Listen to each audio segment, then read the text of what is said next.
Into the Cabinet Secretary for Tourism, Wildlife and Heritage, Peninah Malonza, former Deputy Governor, Kitui County, seems to be fitting in a new role pretty nicely. Good job, Madam CS, and Nisema Kazi Kwako. Thank you. A lot of work ahead. I'll do it. But you're ready. Yes. You're ready for the task. Yes, I am. A lot of people really inquiring about a lot of questions. We'll get to that in a moment. But you wanted to talk about World Wildlife Day. Yes. This coming Friday, March the 3rd. Yes. This is a day that was declared by United Nations General Assembly in their 68th session in 2019. So they declared this day, 3rd March, to be the World Wildlife Day. And this will be our second celebration. Of course, we had the first one in 2020, but of course 2019. But because of COVID, we skipped 2020 and 2021. And so we have a tradition where we carry out a number of activities.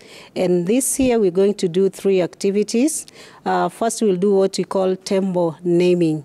Elephant naming. Mm-hmm. And basically what this is all about is we have a person like you, Jeff, naming one elephant. It could be a baby elephant, it could be a young tusker, it could be a family number. Elephants stay in families. Correct. So, but you name at a cost. Of course, a cost of 500,000. Not much, but we also have another category for the lower class. People will name at, of course, we have quite a number who have registered to name at 500,000, but we have another category that we are inviting, like our fellow CSCs, like somebody like you, to come and name a young elephant, a baby elephant, at 100,000. Mm-hmm. So this money will go towards conservation and, of course,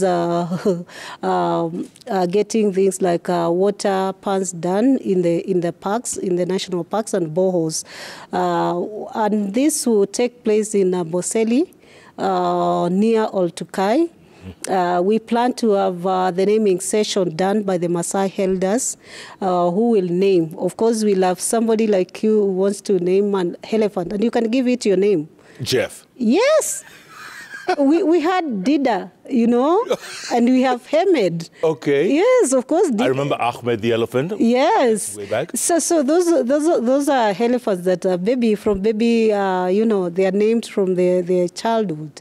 And so we want to have people come and name at a cost, but basically we want to also encourage some kind of relationship between humans and the wildlife. And therefore, you can relate to this elephant that you'll name, be it a baby elephant or a young tusker, and you can visit, you can monitor through online. Of course, we're going to upgrade to online, where you can monitor, you can visit. So basically, it's a whole thing of creating awareness and creating a world where the human beings can relate and stay together with the wildlife, just the way God created us, to live in this planet together with the animals. Tell me something. Are you saying I'll be able, if it's me, I'll be able to keep track of that elephant? I will know where that elephant is going or where it... Yes, you can ask about how the elephant is doing. And of course, elephants really move around, they roam a lot. So we've seen that most of the elephants within our country roam all the way to Somalia, roam all the way to, of course, Tanzania. So we'll keep tracking it. And of course, not much roaming today because all the corridors are close to, most of the corridors are actually now closed. So they can't roam around in long distances. So you'll be in a position actually to monitor your elephant because we are going digital. We are collaring them and you can monitor them. But of course, there's a history connected to this naming, because why we are using the elders to name is because they have lived in that community community, and especially the elephants in Amboseli. There's a research institute that has been in that park, and they have researched on the elephants, their behaviors and all that. So the elders will come in because they know their behaviors, and they will be able to narrate this kind of elephant or baby elephant that you're naming is destructive, is polite. They will give you the history and even the birthdays and all that. But of course, we'll be doing a second activity that day, of course, planting trees. And we know at this time in Amboseli is a bit dry. Of course, the rains have not started in Amboseli. So what we're doing, we're planting near Oltikai Lodge, where now we'll have our rangers and Oltikai management nurture those trees to maturity, because today we are talking about planting trees, but more so growing trees. And so we're plugging into the president's direction and call to plant 15 billion trees. That's right. And so we in wildlife and in my ministry, we're going to plant 1 million trees within the next within this year, of course. Of course, the final activity will be now the celebration of the World Wildlife Day with normal speeches and all that. But as we do the national one at Amboseli, then our conservancies are going to do their replica celebrations at their vicinities, and they can choose to do road shows, they can choose to use banners, they can choose to contextualize it the way they want. Yeah. Oh, interesting.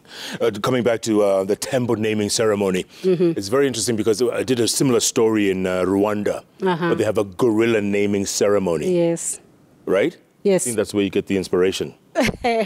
Of course, no, there's one more country that is doing elephant naming, and I think it's either Zambia or Zimbabwe. There's one country that is doing that. So we're only 2 countries.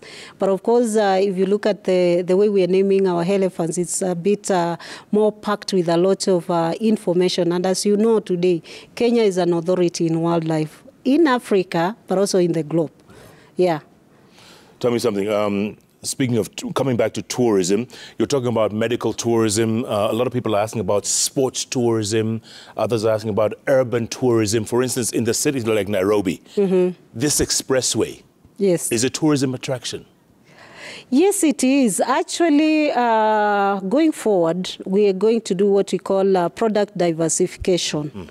And basically what we mean by that is looking at the new niche products that we can actually pick and run with.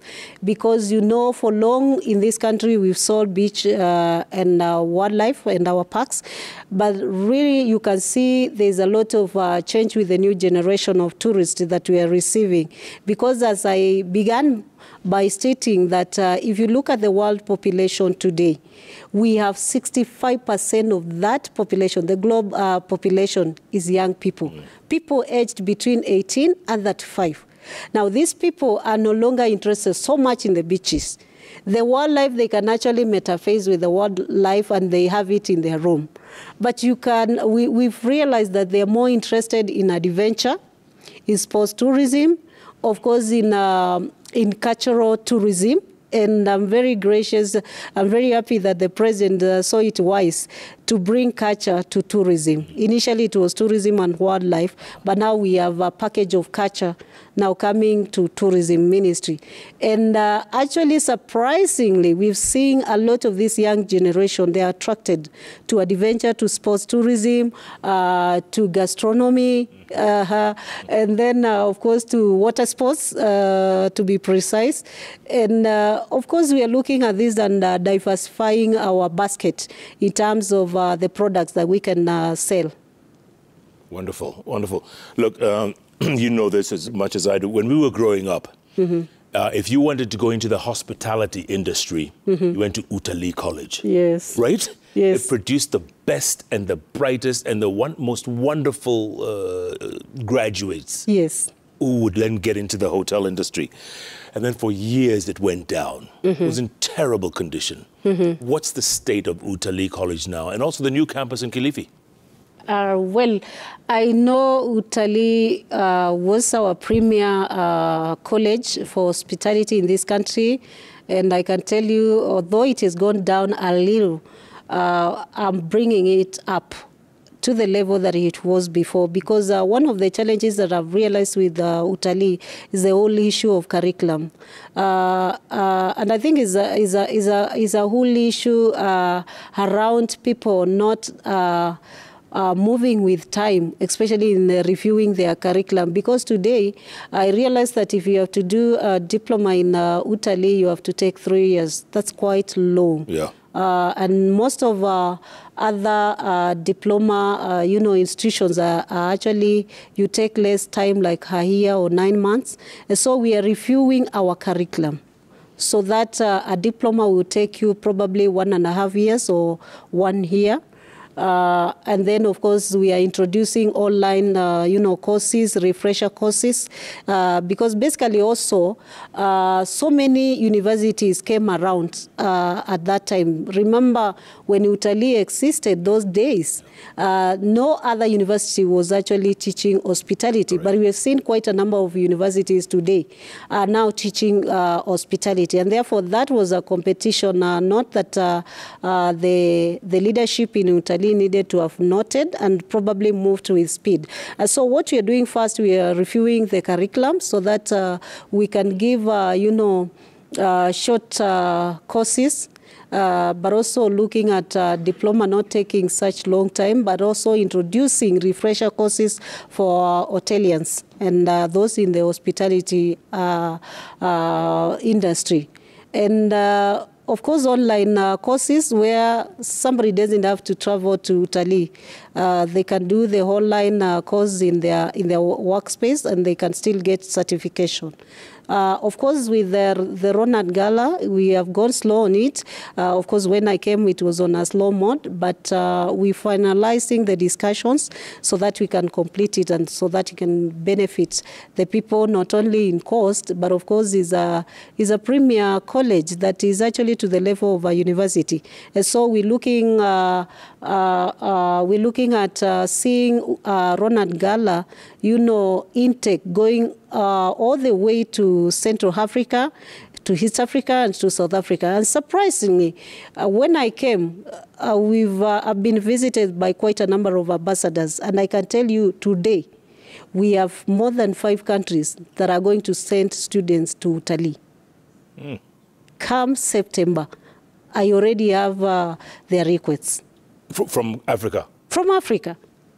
Wow. So again, it's the whole issue of marketing. Yeah. Yeah, it's the whole issue of marketing, because if the numbers keep on going down, then of course you don't have enough resources to run the institution. Yeah. It's amazing that I'm sure you've been to Dubai or Doha in the Middle East. Most of the restaurants in Dubai and Doha, Kenyans. Yes. Kenyans. Yes, because they learned that hospitality right here. In Utalii. Yeah. Yes. I'm telling you, Kenya has really exported quite a lot of labor out there, especially in the sector of hospitality.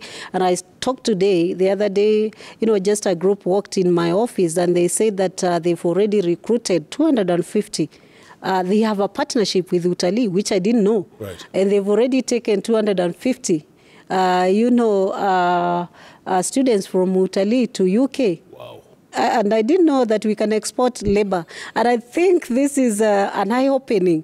We've always thought that we can export teachers to Seychelles, of course nurses. Now nurses to UK. Yeah. But then we are seeing other areas opening. Wow. Like now I have a request where being asked to send a few people who can do construction to UK. Also, I have a request for ECD teachers, you can imagine. So I think Kenya, if we strategically position ourselves, we are going to have a niche in exporting labor out of this country. And I think that's an area actually we can do very well. Absolutely. Yeah. That's fantastic. And yes, the tweets are coming in very thick and very fast. So let me walk over to the magic wall and see what Kenyans and folks out there are saying. Lots of tweets coming in so thick and so fast. Nyantika Chester says, not only does human-wildlife conflict in areas around Tsavo and Maasai land, but also extends in lake basin regions where crocodiles and hippos have attacked and killed fishermen and other Kenyans who share water with wildlife. What is CS Peninah Malonza doing about this in this regard? The hippos and the crocodiles by the lake. Yeah, that's also a problem, huh? That's a problem. Yes. Yeah. So we've seen a lot of claims also coming from our rivers and the water-rich regions. So we are also trying to manage, but we've also realized there's a lot of encroachment, that people are just farming next to the river, and sometimes the crocodiles come out, and But again, the other issue is the whole issue of water. Those are the same sources where people get water, and when they are fetching water, of course, they are attacked by the crocodiles. And what we are doing, we are working with the Ministry of Water in this area so that we can pipe water out of the rivers and out of the lakes so that we can protect our people. Nice. Very good. Mushangi Wambogo says, what does CS think of one, the quality of human capital in Kenya's hospitality industry? I think you just mentioned that. You mentioned that. And two, many mushrooming training institutions, regulation necessary? Is regulation necessary for these mushrooming training institutions? You say there's many institutions, as they teach tourism and all, and hospitality. Well, I don't think there are quite many, because today I only know of Boma, the Red Cross one, which is which has gone a little bit to the premier, level like Utalii. But I believe that is a world of competition, of course. But I believe regulation in terms of the quality should be formulated. Yeah. Yes. Okay. Rono 379 says, ask Madam CS on the laxity she is talking about in relation to shoot to kill law applied to poachers. Again, what's her take on ambiguity of laws and policies that hamper inclusive conservation? The shoot to kill law for poachers, is that still in effect? No, of course, it's not very effective in the country. But of course, we have seen a lot of, because we're very vigilant in monitoring, we've seen a lot of, I think from 2020, we've seen only 18 cases of poaching. Oh. That's quite low from actually, I think, 213. That was very high. Yeah. So it's gone down. Yeah, and of course we are engaging a lot of security equipments that are monitor, and of course with our what you're calling the Duthi, the small helicopters, the one pilot helicopter. Yes. There's a lot of monitoring that we are doing. You call them Duthis? Yes, they call Duthi. That's what they told me. It's like border. Yes. It's actually you're open in the hair, yes, so yes. It's a Duthi. Nice. Yes. Okay. Joseph Kanjake says, hi, Jeff. Ask Waziri about the future of Nairobi National Park. Good question. It's a double-edged sword. The park is visited a lot, thus bringing revenue to the country and county. But infrastructure development and many other factors have led to human encroachment.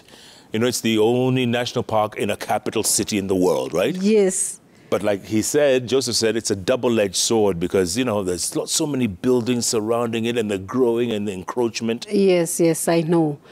First, let me respond on the issue of the infrastructure that we are actually today, I had a discussion on that because we've been doing maintenance of roads in that park. But again, being the only park within the city, we're looking at, doing tarmacking of those roads because I don't see we're within the city and we're still doing the maraming and all that. We can leave the other parks outside to be maintained, to just have the marams and all that. But this one, because it's a premier park, we exploring at tarmacking the roads within so that we can make it easy to move around. Yes, it is at threat because of encroachment, and that's why we are working with the Minister of Lands and Housing so that we can solve some of these things. Actually, you realize that tourism, you cannot work alone. We have so many enablers, because in the issue of, in the area of tarmacking, we're working with the Minister of Transport. In the area of housing, encroachment, of course, we're working with the Minister of Lands. In the area of visas, we're working, and immigration, we're working with the Minister of Interior. Yeah. Yeah. Just make sure when you tarmac those roads, people with Subarus, you know, they like to drive very fast. Yes. So watch out, huh? We will put signage, the animals crossing signages and all that. Yes, and CCTV, yeah. And we will also regulate in terms of the speed within the park. 10 kilometers. Thank you. Freddie Matiba says, ask Madam CS why they are not marketing historical sites such as Shaka Ruins, Wanawali, Saba, and Ungwana wa Masha, found in Tana River County. Wow, I didn't even know. Actually, I'm very happy for that question. And I want to comment that, you know, culture was with sports. It has just been moved in January. And so we're going to do a lot of marketing because, as I said, culture is the next in thing in tourism. Yeah. And so we're going to market a lot of this. But why we've not reached in terms of Tana River County is what I said. We've now begun the process of mapping and working with every county, the 47 counties, so that we can map the products that they have and then now begin packaging them and marketing them. Nice. Very good. Okay, Matiba, stay tuned for that. Joe Wa Hotels. Okay. Kindly ask the CS, what's the plan for the failed Kenya Safari Hotel and Lodges, and if capable hotel operators can get a lease? The failed Kenya Safari Hotels. Well, again, I don't know which Safari Hotels, but I guess it's KSLH Hotels. Okay. Of course, they've not failed. They went down, but we've already put measures to see them, you know, back to life again and having tourist streaming. Personally, I've visited quite a number, and Mombasa Beach is one of the hotels that I've visited. It had gone down, but I realized when I was there, it was an issue of fresh water, because they didn't have fresh water. Right. So I worked with the governor of Mombasa, and he has already opened the line for the hotel. And actually the hotel is back to life. Sunset Hotel is come back to life. And of course, what else did he ask? About two operators. The operators. The lease. Oh, the lease. Yes. There are quite a number of other hotels within our parks, and of course we'll be releasing, you know, we'll be advertising for leases. So yeah, that is coming. Poachirap says, hi Jeff, kindly ask our good CS if she is aware there's a lake in Nyandarua County, which years back had many tourists visiting, but no more. If she is aware of its existence, what plans does she have to revamp tourism activities there? For it has great potential. I didn't know that. In Nyandarua County, there's a lake. Yeah, and I'm happy to hear these products that are all over in the counties. And that's why I'm saying that I'm working with the governors so that we can do the mapping of the products that they have. And we do circuits within those markets. And I will be marketing a county, because there are quite a number of networking that these governors are doing when they go for these conferences. Yeah. And a particular tourist is interested in visiting Nyandarua and not even Masai Mara. And therefore, we're going to open these counties so that we don't have only one spot like Mombasa and Nairobi Park and Masai Mara. I know Kenya is known for those 3 spots, but we're going to open it up. As much as it has 47 counties, we are opening the country to the tourists, and we'll track the numbers flowing in these counties. Yeah, a lot of potential, huh? A lot of potential. Mohammed Hersi, former tourism. Every country has a docket for tourism and a budget to boot. CS should reach out to counties and urge them to work as blocks. They currently spreading themselves thin, wasting hard to get funds. Great Lakes counties, Jumla, Pwani, North Rift, et al. Blocks. You agree with that? That, you know, counties can... Of course, I agree with that, but the beginning point is not the block. If we want to maximize the potential of this country, we must look at each county and the products that they have. And first, you do a circuit of that particular county. And then you integrate it into the circuits of the blocks that we have. So they're already doing the blocks, I know. But when it comes to touristic site, because we want to empower every county, and I can tell you this is one news that Kenyans will accept, because no county would want to be put in block, and then you begin visiting Taita while they're in Costa province and you're not visiting their place. Yeah. So we have to develop each county, because like a menu for food, even the tourists have appetite and preferences, so they will choose what they want to feed on. And so, and one of the areas that I'm working out is the area of cultural festivals, because each county is doing a cultural festival. And we want to do what you're calling a calendar of these cultural festivals, and we map them together. We have 45 tribes in this country. We have 47 counties, and of course give each county to be doing a cultural festival. Those are 47 cultural festivals. What I'm going to do is what Zambia has done. They come up with a calendar of these cultural festivals. Zambia has 72 tribes, and they are all doing their cultural festivals. So what Zambia has done is to come up with a calendar. You can get in the month of March, like we are today, we have like 10 that are doing cultural festivals. And it's a matter of now projecting that menu to our tourists out in UK, in US, and they can choose which county they can go, depending on their choices and preference. Very good. Very good. One more. R. Mukonzi. R. Mukonzi says, congratulations, CS Malonza, on the instant impact you are having on this ministry. The increased revenue from few tourists is quite commendable. Thank you. Well done, Madam CS, well done. Quality, not quantity. Yes. But then, you know, you hear of places like Madrid or Barcelona, Paris. Yes. They get 40, 50 million tourists a year. Yes. And of course, I have a projection for this country. Of course, we have a tourism research institute that guides us on the projection, and that's how they guided me into, you know, releasing the new report. They're the ones who do the research. And so we have also that projection. As we map these counties, as we come out with more products, as we prepare the country, both in the infrastructure. And when I talk about infrastructure here, it's not roads. I'm talking about these historical sites, the museums. And allow me to talk about a museum that have been accused, especially by citizens. Go on. By us. The Bob Marley Museum. Yes. I visited. And I want to tell the Kenyans I visited, and I'm very proud to have visited that museum. You know why? Because Heroes Council is under me. And the other day we just saw the cries that our heroes are doing in this country. We saw the president clear the bill of the wife of... Dedan Kimathi. Yes. And that is a family that should not be suffering at this moment. When we talk of what Dedan Kimathi did to this country, why I visited that museum was just to find out on the model that they were using, which is different from the way museums are run in this country.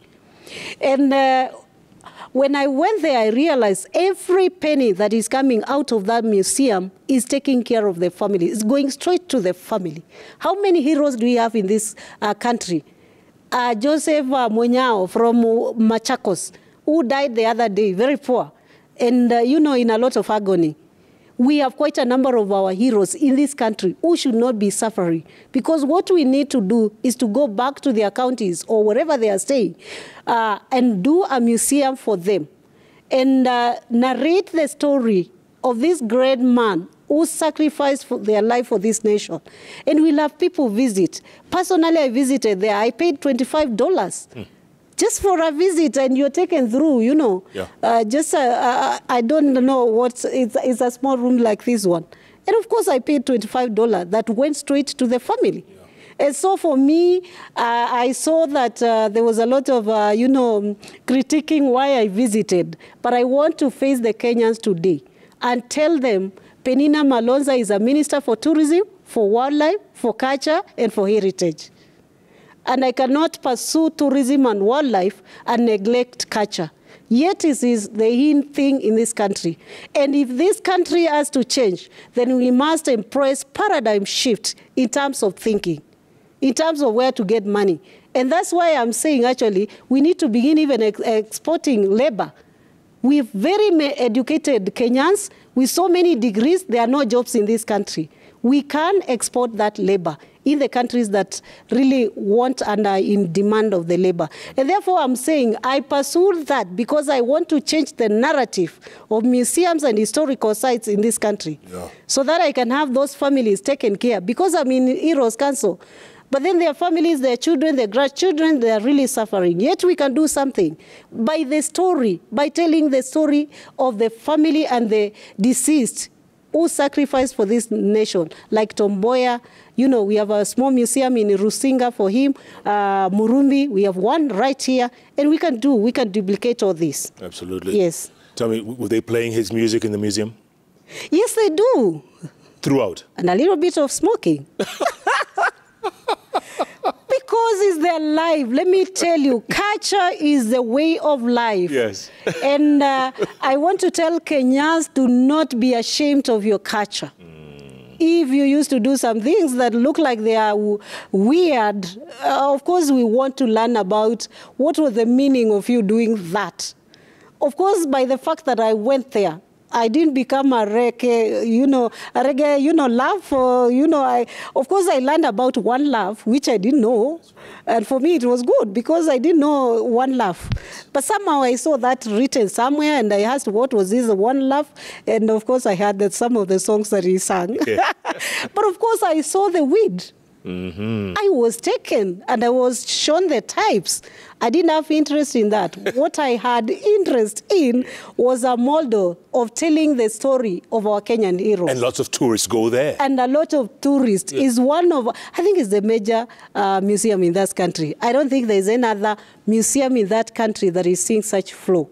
There isn't, actually, because I tried to ask the minister. Yeah. Amazing. The Bob Marley Museum.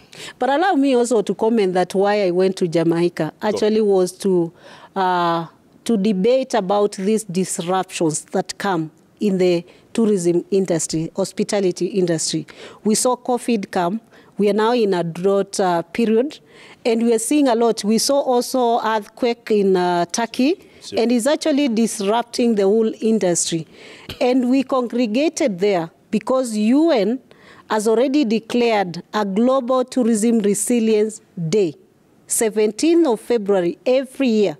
We congregate together and we come up with resilience measures so that we can absorb these shocks that are coming. Some are, catastrophes, others are planned, others are human-made, like what we are experiencing currently, the climate change. Is an activity of humans. So we are saying that we need to prepare ourselves so that if we, in future, we have these disruptions, then we can rebound back to the industry in terms of numbers and revenue. Absolutely. Madam CS, got maybe a minute or two to go. I'll give you some closing thoughts going forward. Yes. Go on. What do you tell Kenyans? Well, Kenyans, I want to tell them that they support this ministry. You know why? Because you've just told me countries like Netherlands, countries like Dubai, they were mining oil. The other day they stopped mining and they are now in tourism. And what is sustaining the economy of Dubai is actually tourism. And let me tell you, Kenyans, we have an easy way of going and getting money in this country. We already have an heritage that is given by God, the wildlife, the formation of our land. You go to Western Kenya, you'll hear the crying stones. And so many places. We have a lot that we can sell to the nations and earn a lot of revenue to this country. And probably, because we depend on rain-fed agriculture, probably this one will also relieve us from a lot of struggles in the area of agriculture. Absolutely. Well, we can only wish you the very best, Madam TS. Thank you. And I see you've added culture to this whole docket of yours, huh? Yes. Tourism, wildlife, culture, heritage. Yes. Good Lord. When do you sleep? I sleep. It's a matter of, you know, being strategic. And you have little time to sleep and, of course, little time to work. Yeah. Thanks so much for your time. We really appreciate it. Wish you all the very best. Thank you. All right. Thank you very much. CS for Tourism, Wildlife, Culture and Heritage, Peninah Malonza on the bench. And I hope you learned as much as I did tonight. So many secrets out there in Kenya that need discovering. Let's talk about it. Let's promote our counties all the way.